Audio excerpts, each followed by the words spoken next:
Bu gün çərşənbədir. Novruzun incisi olan, ağızda ovulan çox ləzzətli şəkərbura hazırladım.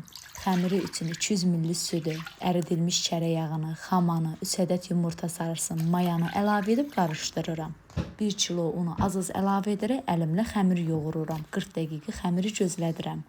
Bu arada içliyi hazırlayıram. 500 qram araqisinin üzərinə 400 qram şəkər tozu ilə əlavə edib qarışdırıb bir kənarda gözlədirəm. Xəmiri 4 hissəyə ayırıram. Ayırdığım hissələrdən 40 qramlıq kündələr hazırlayıram.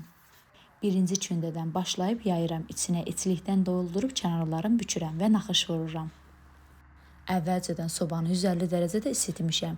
Şəkərburaları soba listinə düzürəm. Üzəri qızarmayana-dək bişirirəm. Mən bu reseptlə 42 ədəd şəkərbura hazırladım. Videonu bura kimi izləyənlər ekranda gördüyünüz yeni açdığım Instagram səhifəsini takib etsanız çox sevinərəm. Hazırlayacaq olan hər kəsə nuş olsun. Hələlik.